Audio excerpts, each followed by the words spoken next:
وَلَقَدْ يَسَّرْنَا الْقُرْآنَ لِلذِّكْرِ فَهَلْ مِن مُّدَّكِرٍ۔ سورہ صف ہے۔ صف کا لفظی معنی ہوتا ہے قطار بنانا، یا قطار کو بھی کہہ دیتے ہیں، لوگ برابر برابر کھڑے ہوں تو اس کو صف کہہ دیتے ہیں۔ صف کلاس کو بھی کہتے ہیں، جماعت کو۔ اور اس طرح سے کھڑا ہونا، قطار بنانا، ایک دوسرے کے ساتھ ساتھ لگ کے کھڑا ہونا، یہ بھی صف کہلاتا ہے۔ تو اس صورت کا نام ہے صف۔ گویا اس میں کوئی ایسا تذکرہ ہے کسی چیز کا کہ جس میں ساتھ ساتھ کھڑے ہونے کا، مل جانے کا، اور وہ ظاہر ہے کہ اس کی جو آیت نمبر 4 کے اندر ہے ان اللہ یحب الذین یقاتلون فی سبیلہ صفا، جو اللہ کے راستے میں لڑتے ہیں صفا، یوں قطار بنا کے، ساتھ ساتھ جڑ کے۔ اور جڑے بھی کس طرح سے؟ کانہم بنیان مرصوص، اس طرح سے جڑے جیسے سیسا پلائی ہوئی دیوار۔ تو وہاں سے یہ ماخوذ ہے۔ مدنی صورت ہے سورہ صف، اور اس کا جو زمانہ نزول ہے، کہا جاتا ہے کہ یہ تقریباً کوئی 3 ہجری میں یا 3 ہجری کے بعد اس کا نزول ہوا، غزوہ احد کے بالکل قریب یا اس کے بعد۔ اور اس میں بنیادی جو مرکزی مضمون ہے اس میں جہاد کرنے کا حکم دیا گیا ہے کہ ایمان بھی ضروری ہے، اور مال اور جان کے ساتھ جہاد کرنا بڑا ضروری ہے، اور اس کے ذریعے سے تم سب اللہ کے مددگار بن جاؤ، اور اس طرح سے تمہارا دنیا کے اوپر غلبہ ہوگا۔ تو بنیادی طور پر یہ سورہ صف جو ہے جہاد کی اہمیت کو واضح کرتی ہے، اگرچہ اس میں موسیٰ علیہ السلام کا تذکرہ بھی ہے، اسی ضمن میں عیسیٰ علیہ السلام کا تذکرہ بھی ہے، نبی اکرم صلی اللہ علیہ وسلم کے بارے میں جو حضرت عیسیٰ علیہ السلام نے بشارت دی اس کا تذکرہ بھی ہے۔ اور لیکن یہ بنیادی مضمون جو ہے پھر ایک جگہ جا کے تو اللہ تعالیٰ نے اس کو ڈیل قرار دے دیا کہ یہ تو تجارت ہے، علی تجارت تنجیکم، کہ یہ تو تمہیں جو جہنم کے یا دردناک عذاب سے بچانے کے لیے ایک ڈیل ہے، اور وہ ڈیل تم کرنا چاہتے ہو تو کر لو، نہیں کرنا چاہتے ہو تو نہ کرو۔ تو گویا بنیادی جو موضوع ہے وہ جہاد ہے اور لڑائی ہے۔ آیت نمبر 1 سے لے کر 4 تک، اگرچہ آیت نمبر 1 تو اللہ تعالیٰ کی تسبیح سے تعلق ہے، جتنی بھی مسبحات ہیں، پہلے بات ہماری اس کے اوپر ہو چکی، سورہ حدید کی ابتدا میں نے بات کر لی تھی کہ جتنی بھی مسبحات ہیں جس کے شروع میں سبح یا یسبح آتا ہے، تو یہ ان صورتوں میں سے ہے۔ یہاں بھی سبح آتا ہے، تو پہلی آیت تو اللہ تعالیٰ کی صفات سے متعلق ہے، اور ظاہر ہے ان صفات کا تعلق اس مضمون کے ساتھ بھی ہے جو آگے بیان ہو رہا ہے۔ اور خاص طور پر جو آیت نمبر 4 تک قول و فعل کے تضاد کے حوالے سے بات ہوئی، اور پھر یہ کہا گیا کہ اس طرح کا رویہ نہ اختیار کرو کہ قول و فعل کے اندر تضاد ہو، اور اللہ تعالیٰ کے قرب کا جو انحصار ہے، جس پر سب سے زیادہ اللہ راضی ہوتا ہے، اس کا انحصار اللہ کے لیے لڑنے پر ہے۔ اس کے لیے نکلو گے تو پھر تمہیں اس کا فائدہ ہوگا۔ اللہ اکبر۔ تو گویا محبت الہی کا جو مدار ہے وہ اللہ کے لیے جان مال لگا دینے کے اوپر ہے۔ تو آیت نمبر 5 اور 6 میں فرمایا کہ یہودیوں کی طرح جو ہے اپنے رسول کی نافرمانی نہ کرو، اس لیے حضرت موسیٰ علیہ السلام کا ذکر ہوا۔ اور پھر آیت نمبر 7 سے 9 تک غلبہ اسلام کی بشارت ہے۔ آیت نمبر 10 سے 13 تک جو ہے دنیاوی اور اخروی فتح کے لیے 4 شرائط بیان کی گئی ہیں، اور آیت نمبر 14 جو ہے اس میں پھر ایک دفعہ جہاد میں مدد کرنے کی اور مددگار ہونے کی دعوت دی گئی ہے۔ تو یہ مضامین کا خلاصہ ہے سورہ صف کی۔ ہم اس کا آغاز کرتے ہیں۔ اعوذ باللہ من الشیطان الرجیم، بسم اللہ الرحمن الرحیم، سبح للہ ما فی السماوات و ما فی الارض وہو العزیز الحکیم۔ پاکی بیان کی اللہ کے لیے ہر اس چیز نے جو آسمانوں میں ہے اور جو زمین میں ہے۔ یہ بات پہلے اس پہ تفصیل سے ذکر ہو چکا کہ جب سبح اللہ تعالیٰ فرماتا ہے تو یہ ماضی ہے، اس کا کیا معنی ہوتا ہے، اور جب یسبح فرماتا ہے تو اس کا مطلب ہے ماضی میں بھی دنیا کائنات کی ہر چیز اللہ کی تسبیح بیان کرتی آئی، اور حال میں بھی دنیا اور کائنات کی ہر چیز اللہ کی تسبیح بیان کرتی ہے، اور مستقبل میں بھی دنیا کائنات کی ہر چیز اللہ کی تسبیح بیان کرتی رہے گی. تینوں باتیں اس کے اندر شامل. وَهُوَ الْعَزِيزُ الْحَكِيمُ، اور وہ ذات بڑی ہی غلبے والی اور بڑی حکمتوں والی ذات. گویا وہ چاہے تو غلبہ خود ہی مسلمانوں کا اور اسلام کا غلبہ کر دے، اس کو ضرورت ہی نہیں ہے. یہ جہاد کی ضرورت اللہ کو تو نہیں ہے، یہ احتیاج اللہ کو تو نہیں ہے. اللہ تو العزیز ہے، ہر طرح کی غلبے والی ذات. لیکن مسلمانوں کو، اسلام کو غالب نہیں کیا، بلکہ مسلمانوں کے ذریعے سے اور مسلمانوں کو غالب کرنے کی کوشش کے لیے کہا ہے، کیونکہ اس سے امتحان لینا مقصود تھا مسلمانوں کا بھی اور کافروں کا بھی، اور اس کے بغیر جو ہے وہ امتحان مکمل نہیں ہوتا. لہذا ان کو یہ سپرد کیا ہے. چونکہ آگے جہاد کی باتیں آنی تھیں، اس کے شروع میں یہ آیت بہت ہی برمحل لگتی ہے. ویسے تو ہر آیت اپنی جگہ پہ برمحل ہے، لیکن یہ لگتی ہے کہ اللہ تعالیٰ کی ذات جو ہر طرح کی خوبیوں کی جامع ہے، ہر طرح کی خامیوں سے، عیب اور نقص سے پاک ہے، اور زمین و آسمان کی ہر چیز جو ہے وہ اللہ کی پاکی بیان کرتی ہے. تو اور وہ ذات ہر طرح کی غلبے والی اور حکمتوں والی ہے. یا ایھا الذین آمنوا لم تقولون ما لا تفعلون، اے ایمان والو وہ بات کیوں کہتے ہو، لم تقولون کیوں کہتے ہو بات، ما لا تفعلون جو کرتے نہیں ہو. اس کا ایک مفہوم تو یہ ہے کہ تمہارا قول و فعل کا تضاد کیوں ہے، جس بات پر عمل نہیں کرتے وہ کہتے ہی کیوں ہو. لہذا کسی بھی شخص کا جو کہنا ہے اور پھر خود عمل نہ کرنا، یہ ایک بہت بڑا گناہ ہے. اس کا ایک معنی تو یہ ہے. اور دوسرا معنی یہ ہے کہ وہ کام جو تم نے کیے نہیں، اس کے بارے میں دعویٰ کیوں کرتے ہو کہ میں نے کیا ہے، یہ بھی اس کا معنی ہے. اور اس کا ذکر ہمیں ملتا ہے جہاں اللہ تعالیٰ نے فرمایا سورہ آل عمران میں، لا تحسبن الذین یفرحون بما آتوا، جو لوگ اللہ تعالیٰ کے دیے پر بڑی اتراتے ہیں ان کو یہ نہ سمجھو کہ یہ کبھی کامیاب لوگ ہیں. اور وہ وَيُحِبُّونَ يُحْمَدُوا بِمَا لَمْ يَفْعَلُوا، وہ اس بات کو پسند کرتے ہیں کہ جو کام انہوں نے نہیں بھی کیے نا اس پر ان کی تعریف کی جائے. تو یہ بھی ایک لوگوں کا ٹرینڈ ہوتا ہے کہ کام جس نے بھی کیا ہے، جو ہم نے نہیں بھی کیا، ہماری تعریف اس کے اوپر ہونی چاہیے. تو وہ کام، اس کام کا دعویٰ کرنا، کام جس نے بھی کیا اس کے اوپر نیم پلیٹ میری لگ جائے، میری تعریف ہو جائے، میری بات بن جائے، تو یہ بھی ایک اللہ تعالیٰ معاف فرمائے. تو دونوں اعتبار سے یہ منع ہے. اور پھر سورہ نساء کے اندر اور سورہ محمد کے اندر اللہ تعالیٰ نے یہ بھی فرما دیا کہ لوگ جو ہے نا قتال سے منہ پھیرتے تھے، قتال سے. اور اس آیت کی کے پس منظر میں مسند احمد کی ایک روایت ہے حضرت عبداللہ بن سلام رضی اللہ تعالیٰ عنہ سے.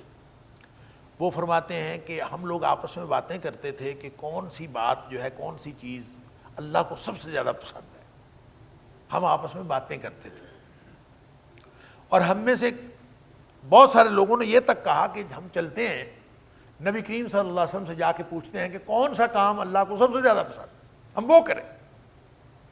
لیکن عبداللہ بن سلام رضی اللہ تعالیٰ عنہ اس حدیث میں وہ فرماتے ہیں کہ ہم میں سے اٹھا کوئی نہیں، گیا کوئی نہیں پوچھنے کے لیے، بیٹھے وہیں رہے، باتیں آپس میں کرتے رہے کہ جانا ہے کہ نہیں جانا. پوچھ لیں جا کے نبی پاک صلی اللہ علیہ وسلم سے کون سا کام سب سے زیادہ پسند ہے. ایسے ہی جیسے ہم بیٹھے آپس میں باتیں کریں اور یہ خیال ہو کہ یار سب سے زیادہ جو پسندیدہ نیکی ہے وہ کرنی چاہیے. تو یہ باتیں آپس میں کر رہے تھے. تو اس موقع پر حضرت عبداللہ بن سلام رضی اللہ تعالیٰ عنہ فرماتے ہیں کہ ابھی ہم میں سے کوئی بھی نہیں گیا نا، پوچھنے کے لیے کوئی نہیں گیا، ہم تو آپس میں باتیں کرتے رہ گئے. تو نبی کریم صلی اللہ علیہ وسلم کی طرف سے پیغام آ گیا کہ آؤ آ کے میری بات سنو. تو پھر ہم سب گئے اور جا کے بات سنی. تو نبی پاک صلی اللہ علیہ وسلم نے آگے سے ہمیں سورہ صف سنائی. یہ ساری سورہ صف شروع سے لے کر نبی پاک صلی اللہ علیہ وسلم اس موقع پر گویا یہ نازل ہو چکی.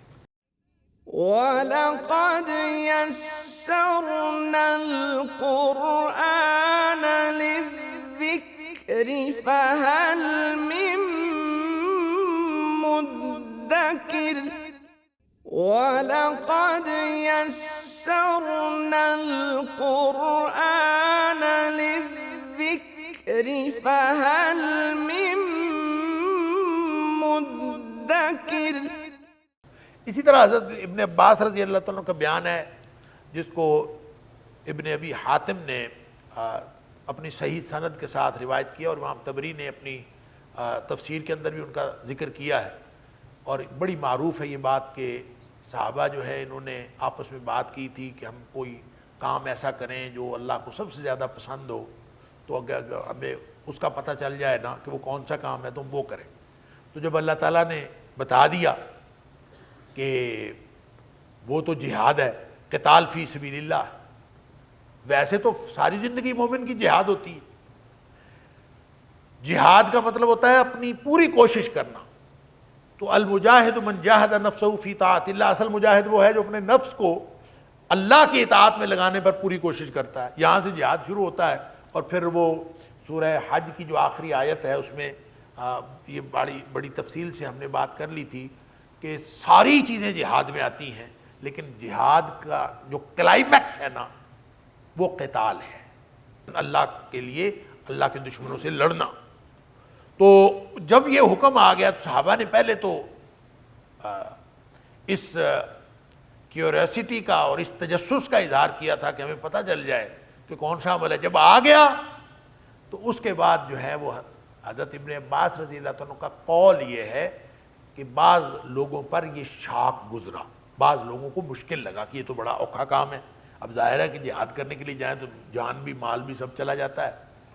تو اسی کا ذکر اللہ تعالیٰ نے سورہ نساء کی آیت نمبر 77 کے اندر بھی فرمایا ہے کہ جب فلما کتب علیہم القتال، جب ان کے اوپر قتال آ گیا، یعنی اللہ تعالیٰ فرماتا ہے الم تر الی الذین قیل لہم کفوا ایدیکم واقیموا الصلاۃ، جن لوگوں کو کہا گیا تھا کہ اپنے ہاتھ روک کے رکھو اور پھر نمازیں پڑھتے رہو، بس اپنا وآتوا الزکاۃ، زکاتیں دیتے رہو، پہلے تو یہی حکم تھا۔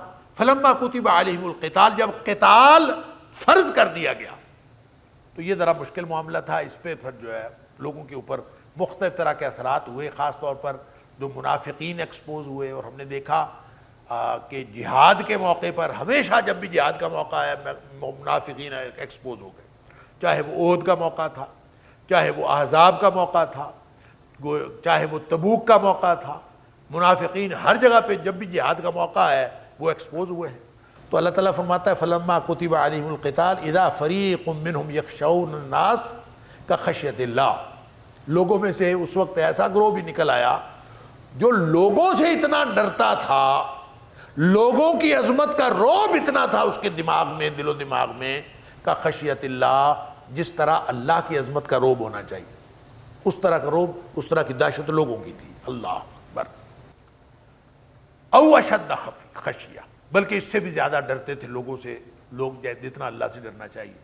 تو لوگوں نے یہاں تک کہہ دیا وقالوا ربنا لما کتبت علینا القتال، اللہ ہمارے اوپر قتال کیوں فرض کیا ہے؟ اللہ اکبر، تھوڑی سی مہلت مل جاتی، یہ لوگ کہنا، یہ چند منافقین کی بات ہے، تو گویا یہ ان کا تذکرہ ہے۔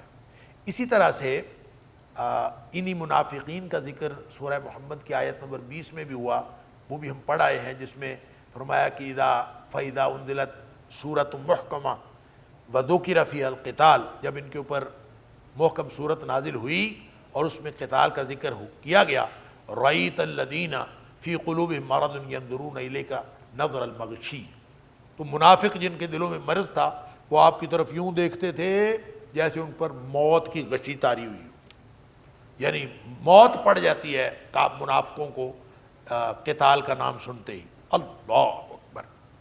لہذا یہ معاملہ صرف یعنی یہ معاملہ کوئی اہل ایمان کا نہیں تھا کہ انہوں نے پھر جہاد سے پس و پیش کیا، ان میں سے ایک گروہ کا تھا، اس کے لیے اللہ تعالیٰ نے فرمایا لما تقولون ما لا تفعلون، ان میں سے وہ لوگ بھی تھے جو مخلص مسلمان بھی تھے، ان میں سے وہ لوگ بھی تھے جو قتال کا حکم آنے کے بعد پس و پیش کرنے لگے، تو ان کو کہا گیا کہ وہ بات پھر کرتے کیوں ہو۔ اچھا، اس کا ایک معنی یہ ہے، ایک تو یہ کہ جو کیا ہوا ہو اس کا دعویٰ کرنا، میں نے کیا نہیں لیکن کہنا کہ میں نے کام کیا ہے،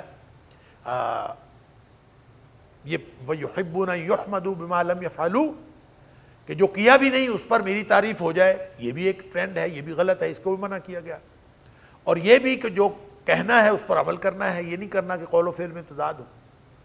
اور ایک تیسرا مفہوم جو پہلے مفہوم سے ملتا جلتا ہے وہ یہ ہے کہ لما تقولون، تم دعوت کا کام کیوں کرتے ہو، تم لوگوں کو دعوت کیوں دیتے ہو، لما تقولون، تم تقریریں کیوں کرتے ہو اگر تم نے خود کام نہیں کرنا تھا، لما تقولون ما لا تفعلون، جو تم خود کام کرتے نہیں ہو، یعنی خود انسان عمل نہیں کرتا اور دوسروں کو دعوت دیتا۔ تو یہ تیسرا مرادی مفہوم اس سے، اور لوگوں نے یہ نکالا ہے، اور یہ نکال کے پھر یہاں تک کہا ہے کہ کوئی شخص جو ہے اس کو یہ اجازت نہیں ہے کہ جب تک وہ عمل نہ کرے وہ اس وقت تک تبلیغ کرے، اس کو تبلیغ کرنے کی دعوت دینے کی اجازت نہیں۔ لوگوں نے اس سے یہ مفہوم نکالا۔ اس کی تشریح کے لیے ایک گڑ والی حدیث بھی ہے۔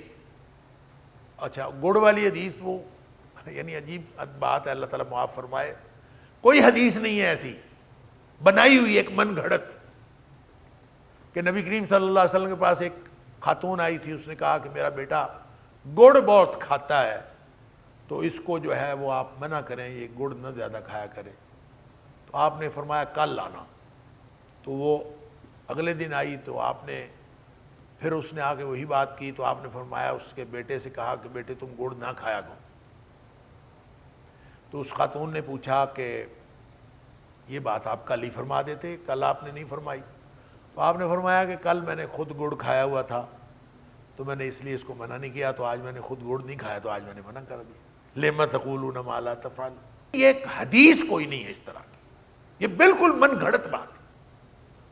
اور رہ گئی بات کہ دعوت آدمی دے سکتا ہے کہ نہیں اگر عمل نہ کرو، پہلی تو بات یہ ہے کہ عمل کرنا فرض ہے، علم ہر چیز کا ہونا ضروری نہیں، لیکن عمل کرنا فرض ہے۔ دعوت تو ایک حصہ ہے، دین کا ایک فرض ہے، وہ الگ فرض ہے، عمل کرنا الگ فرض ہے۔ اگر کوئی شخص عمل نہیں کرتا تو اس کو کہنا کہ وہ کسی کو بتا بھی نہیں سکتا، یہ شریعت کا تقاضا نہیں ہے۔ نبی پاک صلی اللہ علیہ وسلم فرمایا بلغوا عنی ولو آیا، ایک آیت بھی تمہیں آتی ہو نا تو آگے بتا دیا کرو۔ اللہ اکبر۔ اور ایک حدیث میں آپ نے فرمایا فرب مبلغ اوعى من سامع، یہ اس لیے بتا دینی چاہیے، آپ کو ایک بات کا بھی پتہ ہو لازماً آگے بتا دیں۔ اس کا فائدہ کیا ہوتا ہے؟ آپ کو عمل کی توفیق ملنی ہے، وہ اس بتانے کے بعد بھی مل سکتی ہے، اور دوسرا اس کا فائدہ یہ ہوگا کہ جو سننے والا ہے نا، بعض اوقات جو جس تک پہنچتی ہے نا بات، وہ زیادہ یاد رکھنے والا ہوتا ہے، سننے والے سے زیادہ یاد رکھنے والا ہوتا ہے۔ لہذا آپ نے کسی سے بات کی، اس نے اس کو یاد کر لیا، اس پر عمل بھی کر لیا، آگے پہنچا دیا، اور وہ عمل کرے گا۔ تو نبی پاک صلی اللہ علیہ وسلم نے ایک جنرل اصول دیا ہے کہ ہر شخص کو اس کا فائدہ ملے گا جس کے کہنے پر کسی نے کوئی عمل کر لیا، جس نے بھی کسی کام کی طرف رہنمائی کی اس کا اجر ملے گا۔ لہٰذا کہنے سے باز نہیں آنا چاہیے، ہر چیز جو ہے وہ چاہے تھوڑی ہو چاہے زیادہ ہو۔ نبی کریم صلی اللہ علیہ وسلم نے فرمایا من سمع مقالتی، جس شخص نے میری بات سنی، اللہ اکبر، فوعاها، پھر اس کو یاد کیا، وبلغها، اور اس کو آگے پہنچا دیا۔ اس میں عمل کی بات کوئی نہیں ہے، عمل نہیں کیا تو یہ الگ گناہ ہے، لیکن دعوت میں یہ رکاوٹ نہیں ہے کہ آپ عمل نہیں کرتے تو آپ دعوت نہیں دے سکتے۔ نبی پاک صلی اللہ علیہ وسلم فرماتے ہیں نضر اللہ عمران، اللہ تعالیٰ اس آدمی کو خوش و خرم رکھے، اس کو تر و تازہ رکھے ہمیشہ دنیا میں بھی اور آخرت میں۔ کس کو؟ جس نے میری بات سنی، سن کے یاد کی، یاد کر کے آگے پہنچا دی۔ لہذا یہ آگے پہنچانا اور دعوت کا کام کرنا یہ الگ فرض ہے، عمل کرنا الگ فرض ہے۔ اگر کوئی شخص عمل نہیں کرتا تو وہ الگ گناہ گار ہے، اور جو شخص دعوت نہیں دیتا وہ الگ گناہ گار ہے۔ یہ دونوں ایک دوسرے میں رکاوٹ نہیں بنتی، وہ الگ فرض ہے، وہ الگ فرض ہے۔ اللہ تعالیٰ مجھے اور آپ کو، ہم سب کو قرآن سمجھنے اور عمل کرنے کی توفیق عطا فرمائے۔ وآخر دعوانا الحمدللہ رب العالمین۔ إن هذا القرآن يهدي للتي هي أقوم ويبشر المؤمنين الذين يعملون الصالحات أن لهم أجرا كبيرا